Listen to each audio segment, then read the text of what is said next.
Good evening and aloha, everyone. Thank you so much for joining us on this Tuesday. It's Tuesday, meaning it's time for Tuning Up with Iggy and Dave, presented by your Hawaii Symphony Orchestra in this beautiful Hawaii Theater Center. Dave, how are you? I was just wondering before the show, where are your red shoes? I've moved on to black shoes this evening. It was maybe pointed out by someone that I was wearing the red shoes just a little bit too much, and so I've diversified my wardrobe. So did you have actually time to step out of the office to go shopping for black shoes? You know, I had a pair of brown shoes that were the exact same, and I found them in black, and it was a very simple process, and we moved on. But speaking of wardrobe, can I ask you a question, Iggy? Yes, please. You are wearing the official HSO shirt, thanks to our friends at Kahala, which means you must have done something with an instrument in your hand today. I did. Am I allowed to talk about this, or just a little bit of a... You can tease. A tease. Yeah, so I was very lucky to have come to the Hawaii Theater a little bit earlier than usual today, so we could do some snapshots and some video shots and audio shots of some wonderful, surprising gift that will appear later this month, Dave? Yeah, April 29th at a very special event for someone very near and dear to us. But it brings us to the very important person in the middle here this evening. Iggy, can you please introduce our guest? Well, we are so happy and privileged to welcome guitarist extraordinaire Jeff Peterson. Thanks, Jeff, yeah. Great to see you guys. Thanks for having me here. It's been a really fun day. It was a very fun day. Amazing day. I don't actually remember the last time I saw you in the flesh. Was it perhaps the last time you performed with the Hawaii Symphony Orchestra? May have been since then, yeah. That was a couple of years ago. Yes, wonderful experience. We'll get to it. Dave, was today the first time you actually got to meet Jeff? It is. I've heard a lot about Jeff. I've heard him perform, but there was such a crowd around him after he finished that evening that I couldn't make it to him to introduce myself. So I was thrilled. I think the next day I picked up the phone and I called Jeff and said, hey, we got a little project that I really could use your help in. And Jeff hopped on and said, I'd love to be involved. And hopefully the cornerstone of the next projects that come down the line here for us. It was wonderful to meet you and hear you play this afternoon. Thank you, So, yeah. And I'm sure a lot of viewers will have questions for Jeff, Dave. Yes, you can text us your questions this evening to the number here below on the screen. We will answer those questions for Jeff, especially questions for Iggy. Why especially? Well, and I suppose questions for me as well. We are a few weeks away from performances. However, due to the nature of the ever-changing circumstances here with the much-needed restrictions in place, we are not yet ready to announce that, so please don't ask me any questions about the performances, but I promise we have an announcement coming. We're very close. Very soon. So Jeff, one of the segments we talk about, or we call is called To Dave with Aloha. And last week, our special guest, Monica Chung from Kauai, suggested a few things that Dave should discover. So To Dave with Aloha means anything that we should suggest to Dave that he should discover about our beautiful islands. Great, And yeah. I know that you actually grew up on Maui. So what would you tell Dave? Hey, Dave, you should go to Maui to fill in the blanks. Sure. So first of all, welcome to Hawaii, and thank you you for what you're doing for the orchestra. It's so exciting. And I've been hearing about what's happening. I know you'll be sharing with the viewers soon. And just everyone tuned in, look out, there's a great season coming up and wonderful events happening with the orchestra. And isn't the orchestra just, it's such an essential part of the community here in Hawaii. And to have a resource like Dave here doing what he's doing for all of us is a real blessing. And he's been here for a little over a year now. He told me he hasn't left the island. He's been here on Oahu. And so you got to start island hopping a little bit. So if you make that trip to Maui, I grew up in a town called Makawao. And what you don't see on Oahu are these big sloping mountains like you see in Hawai'i Island, and you'll see Mauna Loa and Mauna Kea and Haleakala on the island of Maui. So making that trip up to the very top of Haleakala is one of the most breathtaking views you'll ever see. There's this enormous crater, and as a child, my dad was a rancher, so we used to ride horseback into the crater Really? all the way across, and we'd stay at some of the cabins there. And it's one of the most unique places on Earth. And the fact that it's here in the middle of the Pacific Ocean, you can get up at 10,000 foot elevation and then get down inside this crater. It's amazing. Wonderful. Well, I look forward to our trip to Maui here, I hope very soon, with the announcement today that it's a little easier for us to travel There you into our go. islands Yeah. come middle of May. I think we might be a little busy middle of May with some other activities, Well, but the musicians will take care of it. We'll just play, and you can go to Maui. is that how this? Okay, great. You heard it here. You heard it here. It's just a half an hour flight. Yeah, you can pop right absolutely. over. Yeah, You can do it in a day. Yes, absolutely. Actually, Jeff, my wife's dad is from Maui, and he grew up not too far from where you grew up, but more like on the Kula main highway, I guess. Sure. Upper Kula. Upper Kula, yeah. And, Yeah, it's about the same elevation as Makawao, just right across the mountain. Yeah, And so I grew up above Makawao. There's Olinda Road that keeps winding way up there. I used to get rides to Makawao school when I was in elementary school in a pineapple bus. That was our school bus. And where I lived, they'd pick up kids from our neighborhood right about maybe a third of the way up Olinda Road. It'd only be 10 minutes down to get to school, but we'd have to go all the way to the very top of the road, then all the way around Pi'iholo Road. So it'd take about an hour. And then the opposite going back home from school, the long ways. And the bus driver was actually a farmer who moved from Japan. And he thought everyone was wrong for driving on the side of the road that they do here in the US. So he'd be honking at people and screaming at them. Fortunately, there's no traffic up on that road, so we're safe most of the time. and I remember driving there once and getting completely lost. I was trying to make my way to Kahului from my father-in-law's dad's place. Oh, one wrong turn, yeah, and you're way Yes. across the other side of the mountain. And it was before the times of GPS. Right.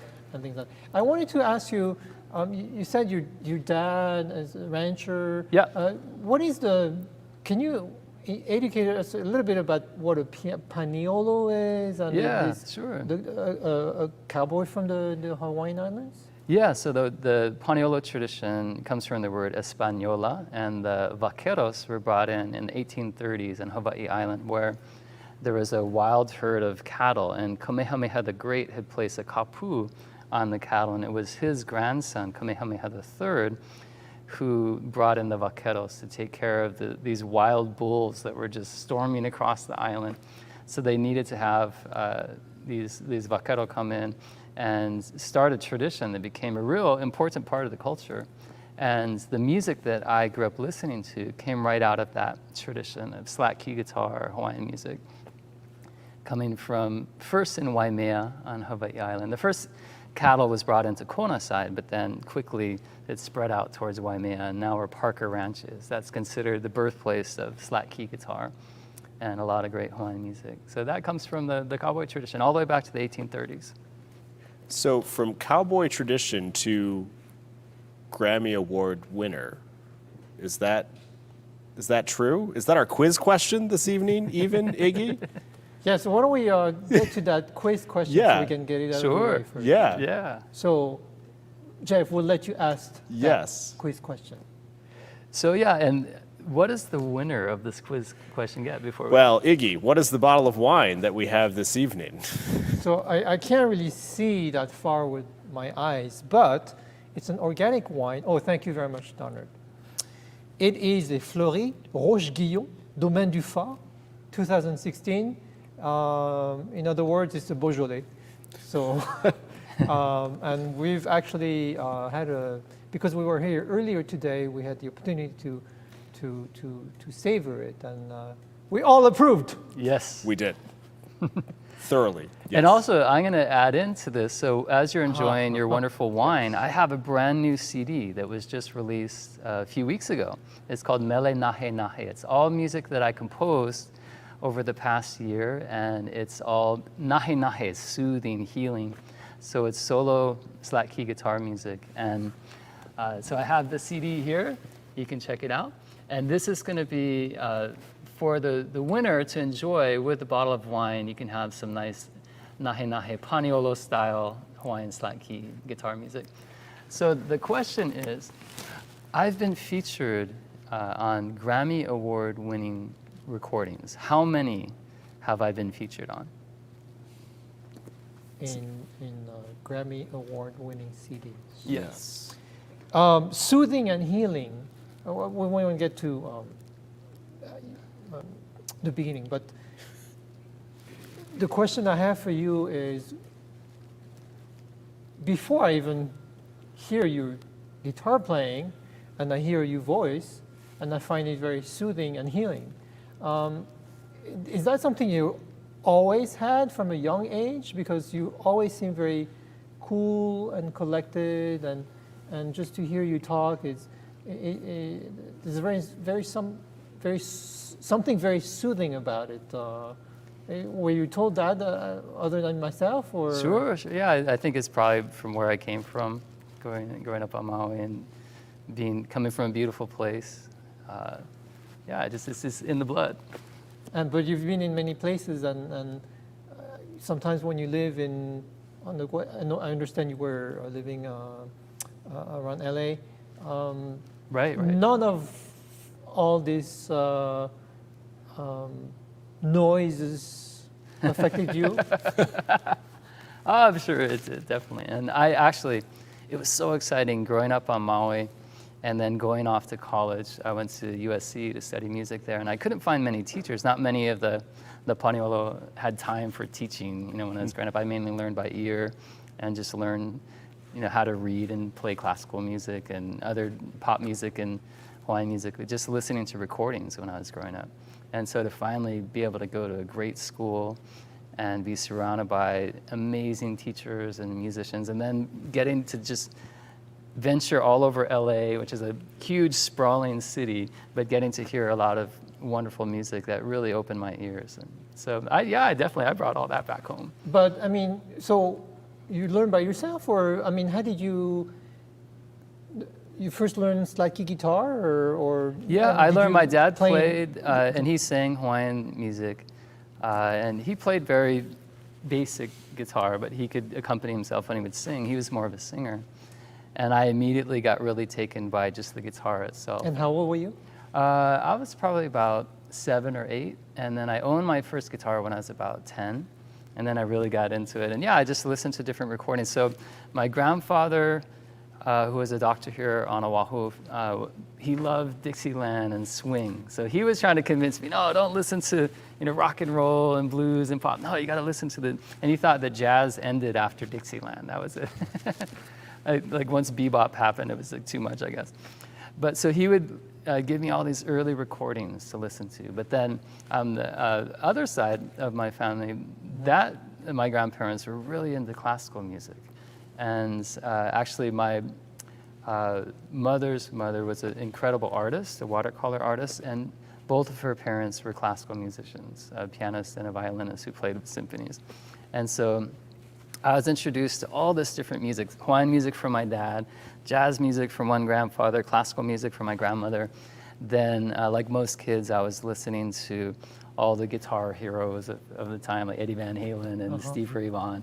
And so I just wanted to soak it all in. And I think what my music is now is just a culmination of all that. But when I went to college, I really focused on classical music and jazz. And Hawaiian was always something, traditionally you just learn it by ear. So, wait, first of all, I just wanted to ask you, because I'm sorry, I don't know, but is slack key referred to Hawaiian music? Yeah, it's a type of guitar playing here, and basically what happened is the vaqueros brought guitars in, and they played in a style that would be, I would imagine, similar to mariachi music coming from what at the time was Mexico. And so the Spanish tuning was used. There's certain styles like fast waltzes. That's a big part of that tradition. And there are a few Hawaiian songs that have survived that have that connection to the mariachi sound. Slack key literally means to loosen the tuning key. So it's a regular guitar, but what happened here in Hawaii that's very unique is that because maybe the musicians who were given guitars and started playing weren't really taught much about playing. So just using their ear, they changed the tunings. And now there is this huge repertoire and range of sound you can get with many variations on the tunings. And they're very personal. A lot of the tunings were like family secrets and not really openly shared.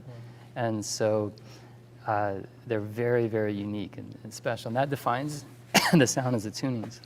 The history of the guitar here in Hawaii goes back to another guest that we had a few weeks ago. We had Bright Clark from the Royal Hawaiian Band. And we were talking before the show about kind of the history of the guitar and the influence that it had during its time at the Royal Hawaiian Band, that there's actually a type of guitar that kind of came out of this. Amazing, amazing story and connection that the second director of the Royal Hawaiian Band, Mekia Ke'alakai, he was a protege of Henry Berger. Henry Berger was a protege of Strauss.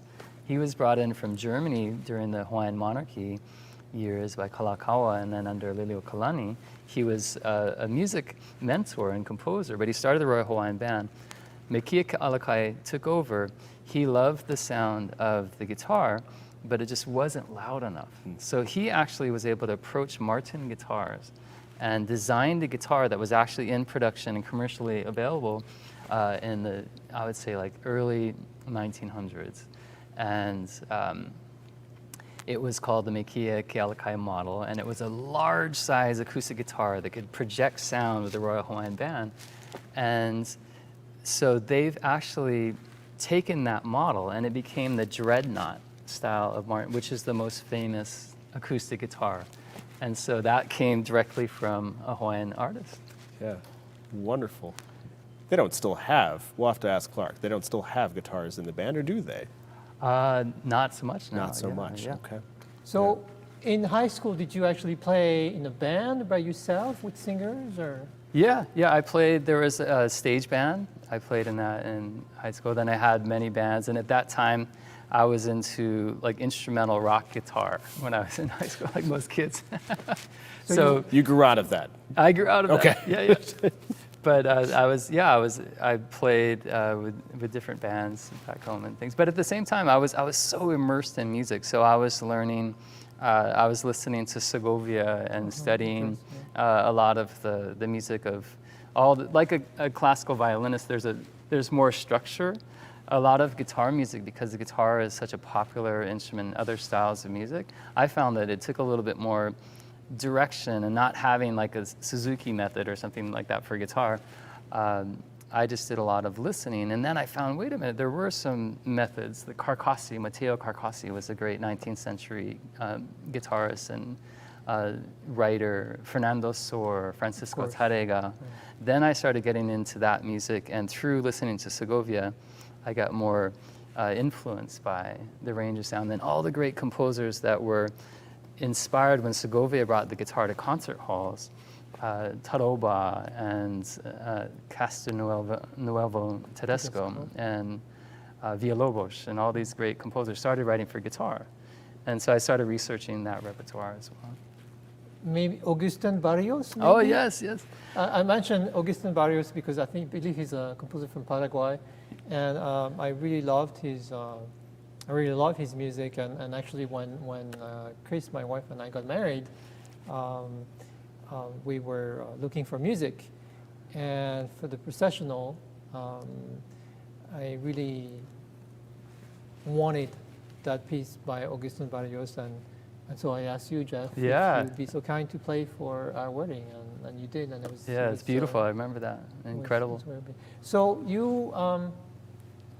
you self-taught, listening to all these recordings and finding the methods. Is that how you got ready for your audition when you wanted to major in music? Yeah, definitely. Yeah. And so while you just you had all that repertoire in your hands when you were looking for what the requirements was for USC? Yeah, and I met a guitarist from Oahu who had studied with Pepe Romero, and also studied with Peter Moon. So she had this really beautiful balance between what I was interested in, Hawaiian music and classical music, Lisa Smith. And so she did a recital on Maui. It was just one of the UH Outreach College programs. They do the library programs. This one is Wailuku Public Library. And I was so fortunate that I got to hear her play flamenco and classical music and then do slack key in ways that I hadn't heard it done before. And so I asked her where she went to school after that concert. And that, because she said USC and mentioned Pepe Romero, that became my focus. And she didn't tell me what requirements were, but I knew it had to be really good. So I just, after hearing her play, so I just focused and practiced. And fortunately I had, because my family was knowledgeable about good music, I had access to get the music, and I just had to be disciplined long before YouTube and you can actually see people play. I just had to use my ear and what I could learn on my own. So when I did make it to college, I had a lot of I had a good head start, but I had to relearn a lot with technique and things like that. So from USC, you came back to Hawaii as planned. What led you to come back to Hawaii here? Yeah, well, I was in deep into music school, and in my third year I had an injury because I was playing so much, and I was studying jazz and classical music and what they called studio guitar in LA. Yeah. And starting to get into that scene a little bit, starting to do recordings and working with all these groups. Yeah. And after being, from the slopes of Maui with not a whole lot of action going on, I dove in and I just overdid it. So I had to take about 1.5 years off from playing. And in that time I came back, I decided, well, I could just sit around and hang out, or I could, continue my education. So I came back to UH in Manoa and I got a business degree. Yeah. What was it like going from that intensity of playing and learning to having to be removed from your instrument for a year? And can you tell us what kind of injury you suffered? Sure, it was basically like related to carpal tunnel. It was something related to what they call thoracic outlet. It was a nerve related thing from just bad posture, doing this so much instead of opening the shoulders.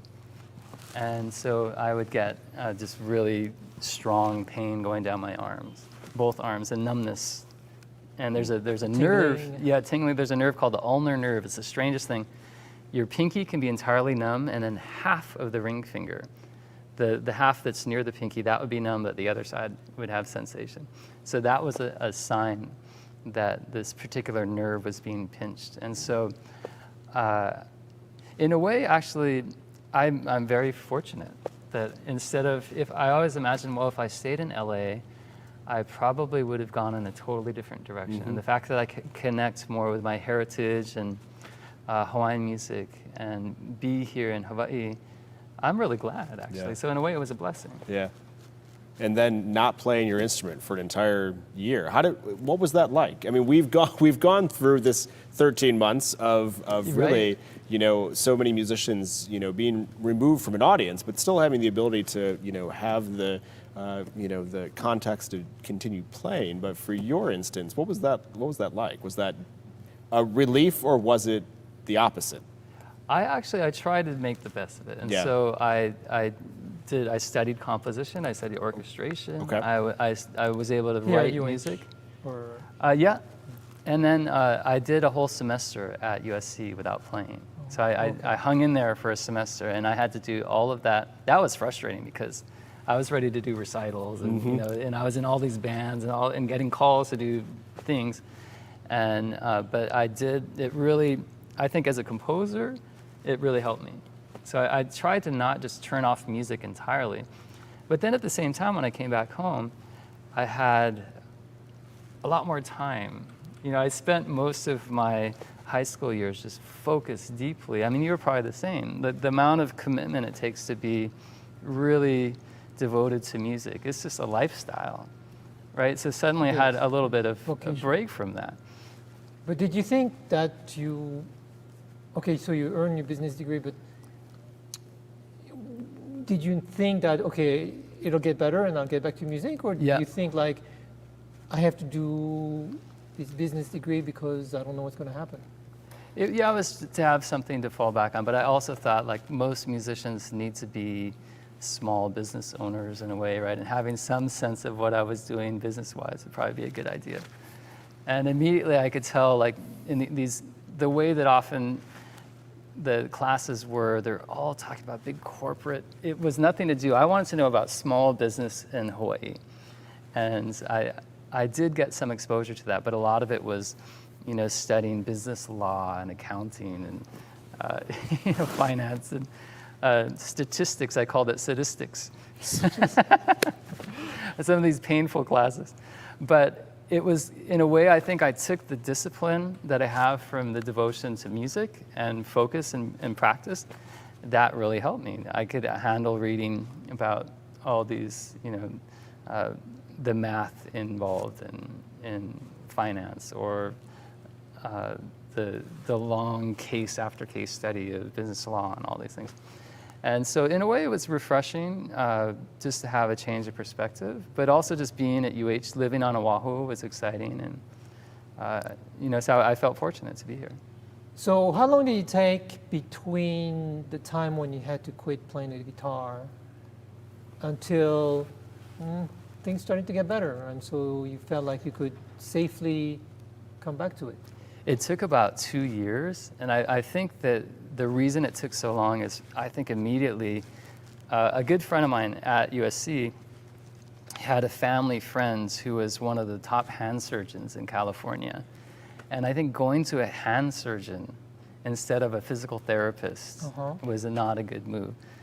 Because immediately he was just looking at my hands and wanting to cut it open, and I was like, why on earth would I want to do that? Because that could permanently change how your hands work. And so it took me a long time to find what I needed to focus on. And once I did, I was able to recover really quickly. And I had the feeling all along that I'm young. This shouldn't be, life-changing. I should be able to get around this. So what helped? Therapy? Or? A lot of physical therapy, exercise, but also evaluating how I was playing and my playing posture, and how I was just really studying every muscle and joint in the hands, and how to balance and let go of energy and isolate the fingers, and a lot of very repetitive, focused, slow practice of changing technique. How much do you think about that now? I still think about it a lot. Yeah, definitely. How much I'm sitting up more straight. Yeah, absolutely. Yeah, as we all adjust ourselves. Yes, absolutely. Iggy, how much time do you spend on the mechanics? Well, I never quite thought about it when I was younger, because unlike Jeff, I didn't have a problem. But I have been thinking about it more lately, because since I'm on the wrong end of my century, I mean,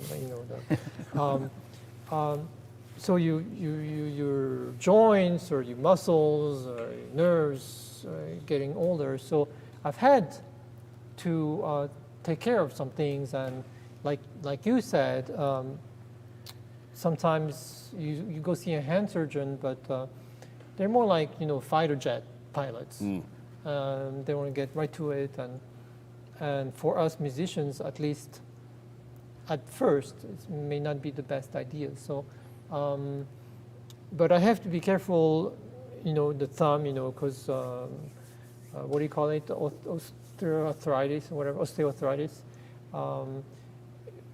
If I move it the wrong way, or if I force, or if I tighten up, and the worst thing you can do is kind of self-prescribe yourself your own therapy, which I did. I went on my search engine, and I looked at videos, and I should try this and that and this, and that was exactly the worst thing, because it just exacerbated everything. So, at this time of my life, it's something I have to be very aware of. And like you said, Jeff, I think sometimes if something hurts right here, well, the cause may be right there, right? So, yeah, exactly. So it's a holistic approach that you have to have to those. I think, Dave, you don't have any pains, do you? None whatsoever.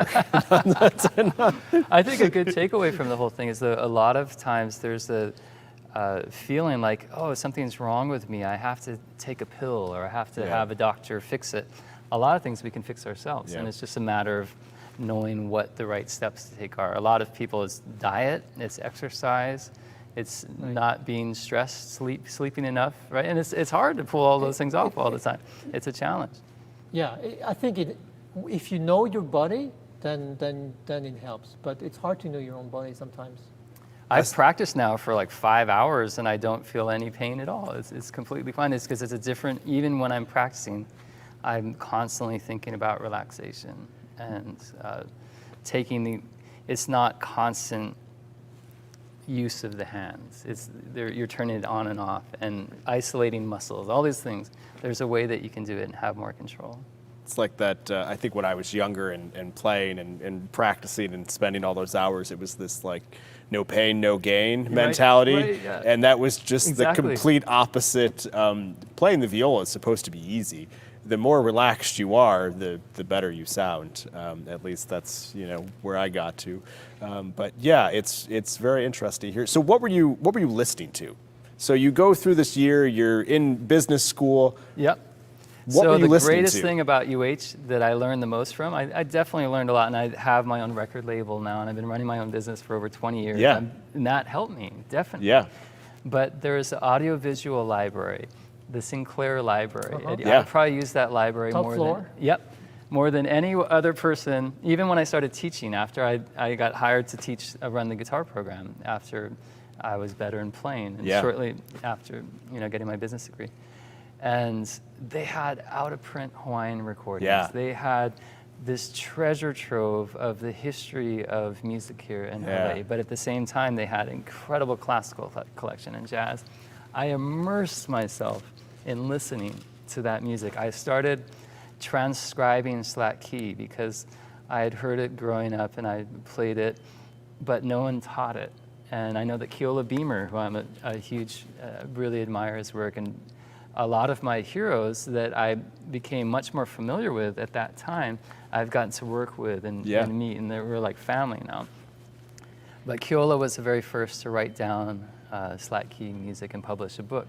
So I started transcribing, and since that time, I've been writing down the tradition, taking my classical background and trying to, this folk music and trying to write it out in the different tunings. And I have now an archive of maybe about 500 pieces that I've written out. So it took me 20 years to do. So that process started then. So I was definitely not giving up on music. I was just going at it from a different angle.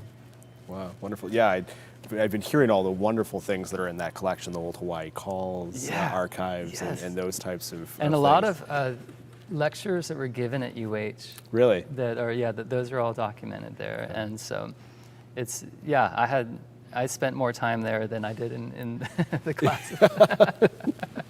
Jeff, when you were at USC, did your teachers want you to narrow your style or your genre, or to start focusing on a particular either classical or rock, or because ever since the beginning you always have many wide variety of styles. Well, I think the program that I went to was called Studio Jazz, and so right away the emphasis is being able to go into a studio and play any style of music, and that was right at the tail end of basically the studio scene being what it was in LA, because now everyone with a home studio and a computer, you don't have to be in Hollywood to do that recording anymore. But a lot of the teachers were a big part of that circuit. And so you'd go into a session and you'd be playing on someone's album and they'd want you to have a particular sound. That diversity was actually an asset. And so I spent most of my time studying classical music because that took the most amount of discipline, technically. But at the same time, I was studying jazz harmony and theory and phrasing. And then there's like a Delta blues class that we had. And there are all these different styles. And that was actually just encouraged. But I think one thing that led to my injury was the fact that I was trying to take on so many different things. And with jazz, the emphasis isn't as much on technique as it is on creativity. and understanding of the language of that music. So imagine if Wes Montgomery went into a teacher and the teacher said, you can't use your thumb to do that. He's this amazing guitar player, redefines jazz, only playing with his thumb. If a teacher said, no, you have to use the other fingers or you have to use the pick, he wouldn't have sounded the way he did. So with that tradition, there's less emphasis on a particular playing style, as long as the music is coming across. The teachers weren't worried about the technique. Now, we're talking about creativity. I wanted to ask you, as I think they're resurfacing the asphalt on the road right outside the theater. Something like that. I'm not sure if you're hearing that or the siren. But speaking of creativity, so you have all those styles in your hand. But what about the actual composition of creating it? Where did that come from? Because now you're creating original songs and so forth.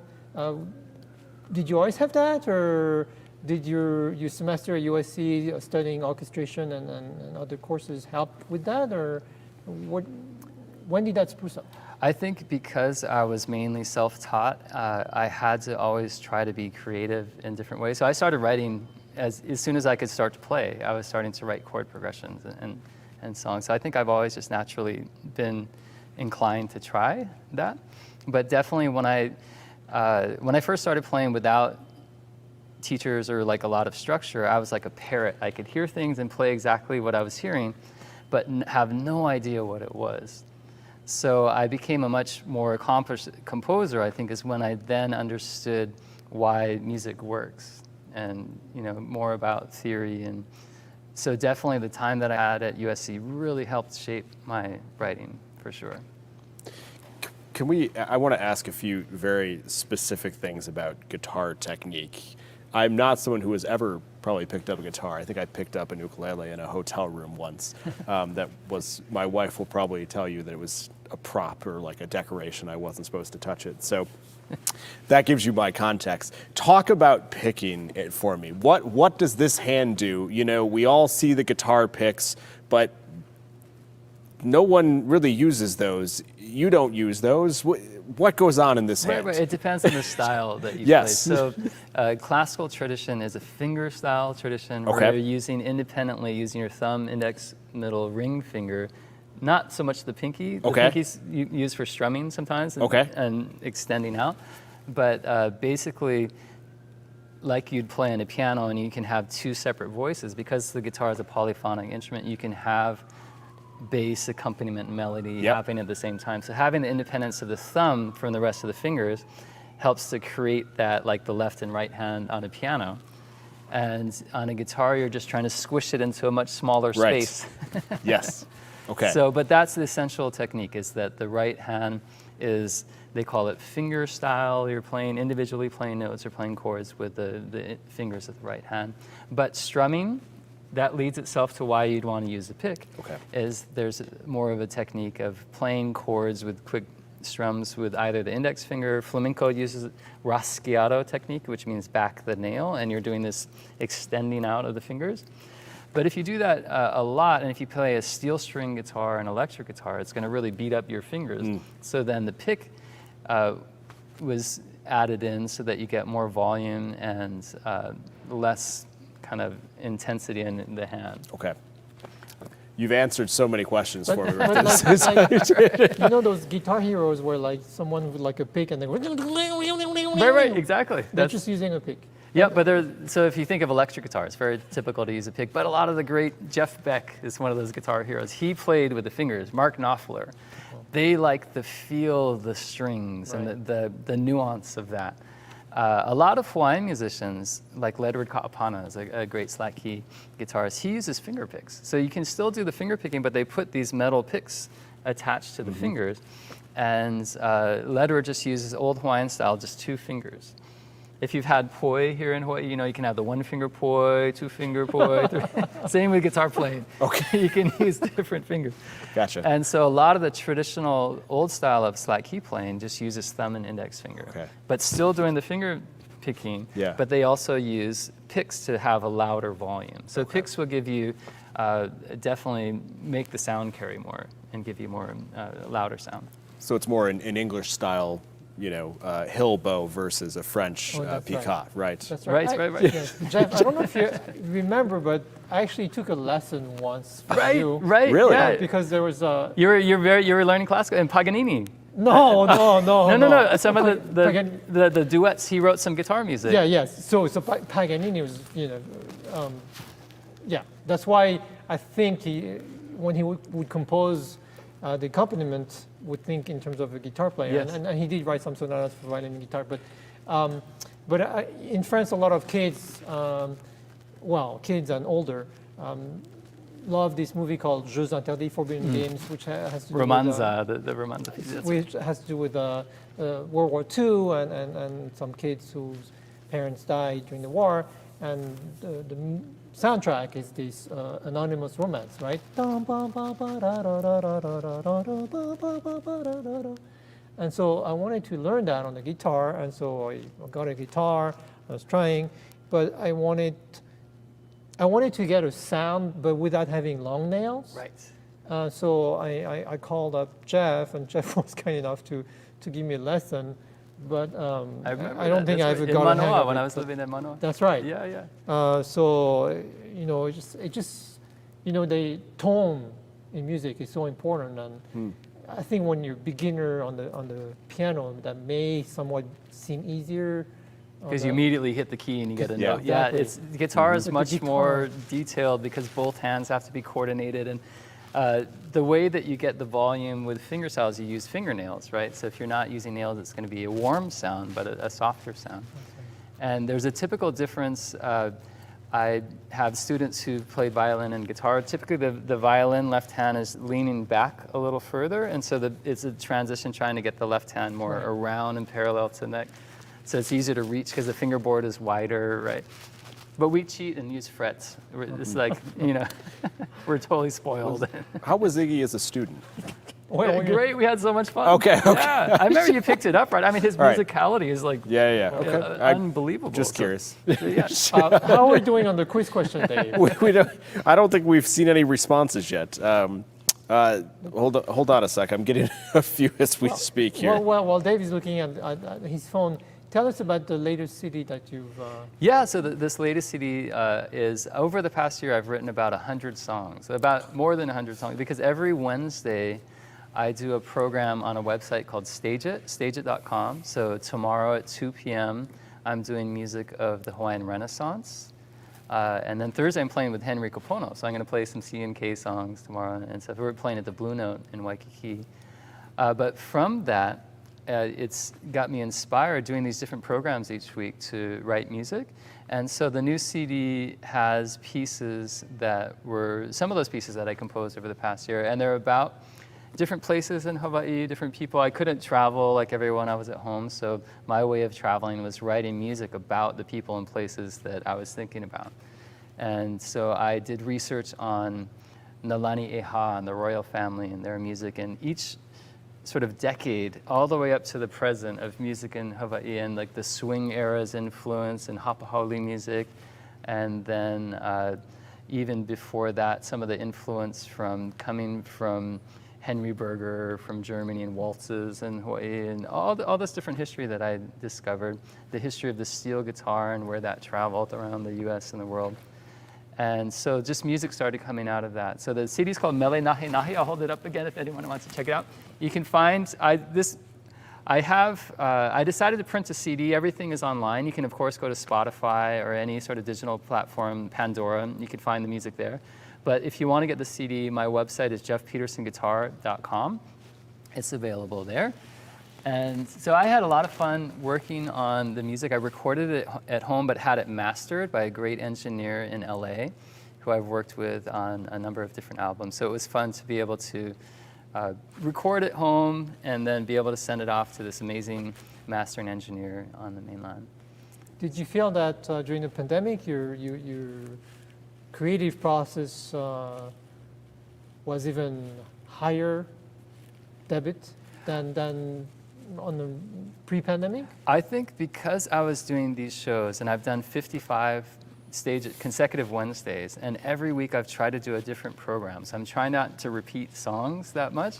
that's a lot of work. It is. And so because of that, that inspired me to write. And because I didn't have to go catch a plane somewhere and be traveling, I had this time, it helped me that was my way of finding peace with all the things that were going on and having a creative outlet. And I really enjoyed it. So yeah, I think when you're learning anything or you start committing to it, once you open your mind to it and like, okay, I'm going to start writing. And sometimes, creatively, things might not come right away, but once you get into a routine of doing it, ideas start flowing, and then it becomes a really natural process. And I really tried to, mainly this album features a lot of the slack key music that I wrote, but I tried to find new tunings and new sounds and have connections to some of the programs that I was doing.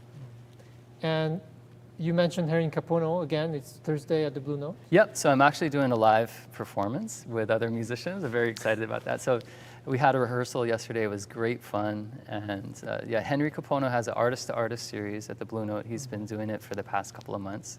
And so this will be the last program in that. It's streaming if anyone wants to watch the show from home, or you can actually come in person and hear the music at Blue Note. I think it's 6 p.m. on Thursday. So my show tomorrow is at 2 p.m. every Wednesday at 2 p.m. on stageit.com. You can go to my website too, jeffpetersonguitar.com, and there's an events page. And then Blue Note is the night after that, Thursday. And so you've worked a lot with singers, Henry Capono, Amy Hanaiali'i. Yeah, Amy Hanaiali'i, Nathan Aviao, I perform with him often. How different is it to just play as a guitar solo and to work with singers? I love working with singers because, especially singers like Henry Capono, thinking of songwriting, he's written some songs that just are such a strong part of our culture here in Hawaii. They define, so many people grew up with that music, and it's so close to so many people's hearts. So to actually be sitting with Henry, and he's the humblest, most amazing, laid-back person, and just come purely from the soul, just be feeling him sing, like right there, sitting right next to you there. I can't tell you how exciting it is. And he's an incredible musician, and there's still new things he's discovering about songs that he's written. So just working on, like, how are we gonna play this different? We're arranging some of the songs he's played for many years, but trying to look at them from different angles, and really inspiring. So speaking of working with phenomenal musicians, I understand that you have performed with the Hawaii Symphony Orchestra. I have. Tell us about that. Yeah, I wrote a concerto. It premiered. It was actually commissioned by a former member of the symphony who became a very dear friend, Peter Askin. He's now the music director and main conducting teacher and new music curator at North Carolina State University. Okay. And for their new music program, he asked me to write a piece. He just got in touch with me, and it's like, oh, Jeff, you could write a concerto. Come on, go for it. Sure, yeah. So a year later of like real focused writing every day, I wanted to try to take on the biggest hurdle I've ever put out in front of myself. And so I wrote a concerto. And my dream when I wrote this was to perform it here. Yeah. And so I'm so grateful to the Hawaii Symphony Orchestra for allowing me to have that experience and to be able to play it at Blaisdell. And it was definitely a dream come true. I felt so good playing there. I didn't know, am I gonna just panic? And, I felt so relaxed and comfortable, and it was a very powerful experience. Can you talk a little bit about the experience of sitting on stage with 64 plus musicians behind you, soloing with the orchestra versus, say, sharing a stage with Amy? What's the difference? Yeah, the amount of energy and especially the caliber of musicianship of the Hawaii Symphony Orchestra is just indescribable. It's an emotion I can't even talk about it. But just to feel it was so inspiring. But at the same time, knowing Iggy and having a friendship with him, I've known him and respected him for so many years. I felt like, oh, I'm home. These are my friends that I'm performing with, and many other friends in the orchestra. That made it feel like much more special to me. It wasn't just another performance, and the musicians weren't just there, just doing what they do. They're into the music. I was feeling that, and it meant something to be able to play, perform with so many amazing musicians, but have it done here with this connection to home. And that was Carl St. Clair that conducted that. And yeah. what's it like handing your score to a conductor like Carl? He was so inspiring. And just the fact that he would sit there and he could sing every line perfectly in tune and every solo, and immediately had such insightful ideas about interpretation of the music that it just really elevated things. And there were such subtle changes, but they really meant a lot and they made a really big difference. So we spent 2 hours together, and I was just floating in the clouds the whole time. It was so great. I'll never forget that experience. Yeah, it's a treat, because sometimes we do have conductors who don't spend too much time with the concerto and with the soloist. Right. But He was willing to take that time. Yeah, and like you said, you have many friends in the symphony. You've done some recordings and CDs with one of my colleagues, Nancy Shupu. Yes. She's always talking about you. One question I had for you, the title of the concerto was Malama Aina? Malama Aina, and it was composed thinking of the centennial celebration of the national parks in the United States. We have 3 volcanoes in the national park system. We have Haleakala, we have Kilauea, and Mauna Loa. And so each of the 3 movements were dedicated to one of the mountains. And so I actually traveled to each place to compose. I got that into it. I had to be there, and so I took my guitar and I took my staff paper, and by hand, not even my computer, I wrote it out by hand. I just went up to Kilauea and started writing. It was really amazing. There's this amazing drive that's a little bit mauka towards the mountain in between Kilauea and this 10-mile drive that takes you up to the beginning of the slopes of Mauna Loa going up. And there's this amazing canopy of koa trees. And so I wrote the theme for the second movement, hearing the native birds singing and being in that place. So we call it melepana, or songs of place here in Hawaii. So I thought it was important to actually try that, to actually get on a plane and go to the place and write there. Beautiful. We may have a winner. But I think they work for the HSO. so I'm not sure if that counts, but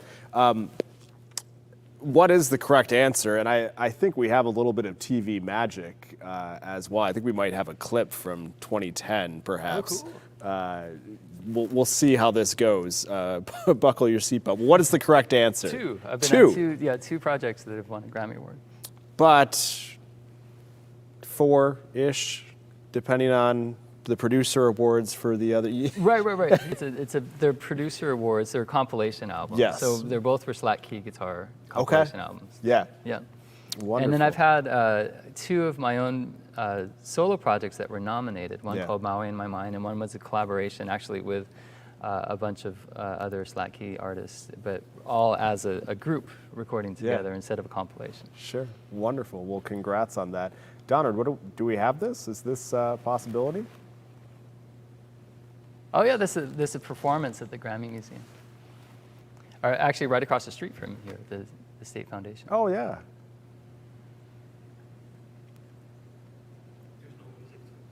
Okay. We need a play-by-play. I know, yes, absolutely. Okay, that was Iggy, a C sing chord. along. There was a B flat. There's a Hawaiian. That's a Hawaiian vamp right there. Okay, all right. No, but they had this beautiful Live from the Lawn series that right down the street at the State Foundation Museum, right across the street from the State Capitol building. Yeah. There were these wonderful events there that would happen first Friday of every month, and they tied that in right before a group of us went up to be at the Grammy Awards. The same show, Sunny Lim from Hawai'i Island was there, Amy Hanai Li'i. I'm trying to remember which other artists were there. I think Daniel Ho was here from the mainland that year. Ledward Ka'apana and Mike Ka'ava performed. And a really fun event, just a packed lawn, everyone out on this beautiful evening. You could see the stars up above, and you could see the Iolani Palace across the street. And since then, there's been at the Grammy Museum, right by Staples Center in LA, there's been an exhibit of the history of slack key and music in Waikiki. And so I've been up to perform at that a number of times. And it's a great museum they have up there. Jeff, you mentioned flying to the volcanoes to find inspiration. Just from a purely technical standpoint, as a violinist, if I were to think of a melody, I would just think of the melody and play it. But as a guitar player, do you actually think of the chords, the chord progression, or the melody, and then you'll worry about the chords later? Or? Well, what was so exciting about this project, I was trying to think in a completely new way because I was thinking of an orchestra. And I think of the guitar actually often as a mini orchestra. And like I mentioned, how the right hand, you're trying to do all these different parts. So I definitely think of the separation of voices. And I like to think of like, okay, this is the string section and these are the brass. And, I try to actually think of that in my playing, but to actually then have that full range of the orchestra and do the opposite of take what's on the guitar and actually fill it out through the whole orchestra. So when I was writing with this particular piece, I was thinking much more about voicings and balance and range and what instrument would carry what ideas. So I was definitely thinking of harmony, but I was also thinking more about structure. The first movement I tried to actually loosely base on studying the different concerto forms and actually thinking of there was a particular basic structure, sonata sort of form of the A section, then there's a B section, then there's development, and then a recapitulation. I had a concept, and even where the modulations would happen, and I actually tried to study that and map it out a little bit, but then do it with the language of slack key. The second movement, I definitely felt the mana of the volcano, which hadn't erupted yet, like it had recently in 2018. This is about 2016 when I was doing this. But you could still feel that. You could see Halima'uma'u caldera. You could see the steam coming up into the air. So I thought of Oli and the Oli that would be written for Pele and that area. And so that's the second movement was based on Oli and some of the harmony that would be associated with that. But then I tried to push it into some new places, developing the themes. And I definitely thought of the way that there was I could hear the sound of an Iiwi bird, which I'd always wanted to hear, and I actually saw some of the native birds when I was hiking up there. And so I wrote a very complex flute part for that second movement that was thinking of what was fun. I could think in many different levels, and it can all fit together with a full orchestra. I didn't have to try to squeeze it onto the guitar. So there's a very active flute part, but then there's a cello part that carries the Oli. And then the guitar part dances around all of that, and like the mist that comes in. I was definitely thinking of textures and visual. I think a lot about visuals when I'm composing. Oh, that's wonderful. We tend to think of just a solo guitar player or just like strumming, and there's so much knowledge and creativity with you, Jeff. Yeah, we might need to pull that performance out of the archives for one of our HPR broadcasts Absolutely. at some point. Yeah, it was broadcast once. It was, so yeah. We'll have to do it again. We have the opportunity to do some rebroadcasts on occasion, so we'll have to prioritize that. But as we get to the end of our time here this evening, we have to thank Hasser Wines this evening for the wine and the charcuterie board. We're grateful to Terry and Mike down the street here from the Hawai'i Theater Center for their support. We encourage you to go down and support them. I popped over this afternoon to pick up a few bottles myself and to show our support for our local business here who continue to support the symphony. So thank you, Terry and Mike and everyone at Hasser. So the winner this evening is a gentleman by the name of Steve. Steve had the correct answer of 2. And so, Steve, we have a bottle of wine. I think it'll be easy for me to get it to you. We'll just have to see your ID to make sure you're over the age of 21. And a CD nice. As well. Yeah, so, usually we toss this question at the very end. But you already sort of talked about it in the middle of the show here. What does the future look like for the Hawaii Symphony Orchestra, classical music, the collaborations. What vision do you have for the future of music here in Hawaii? Well, I think that the symphony is such an important part of our community, and I know that there will be a way always to find ways to keep it going. And I really am excited about the potential for collaborations with local artists. I love the programming choices that have been made already with this. And you know, just talking to you earlier today about some of your vision, I think the future looks really great. It's bright, it's beautiful, and I'm really excited to see things opening up. Yes. And you know, the fans being able to get out there and experience the music, and there's nothing better than that sensation of seeing the orchestra perform.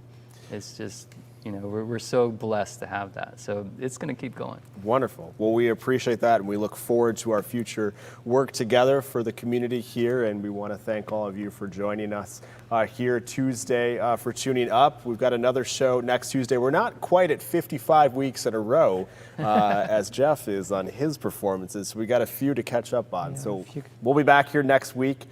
Thank you so much for your support. Thank you again, Jeff, for joining us. And cheers to you all. Appreciate it.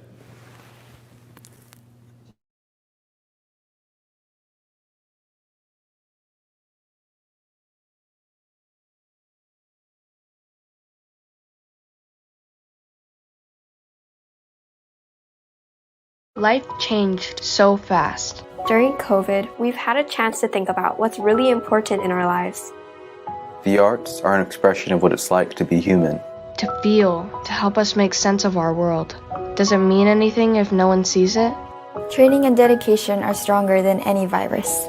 We all need to express ourselves. Keep doing the things that make you happy. So when the lights come back up, We'll all be ready.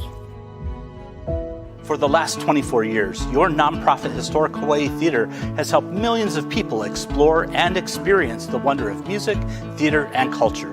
From school plays to Broadway shows, from the Brothers Kaz to the Beach Boys, we've transported you from Hawaii to the moon and back. Won't you become a member today and help preserve this last remaining historic show palace? Go to hawaiitheater.com. Become a member today. We can't do it without your support. Mahalo.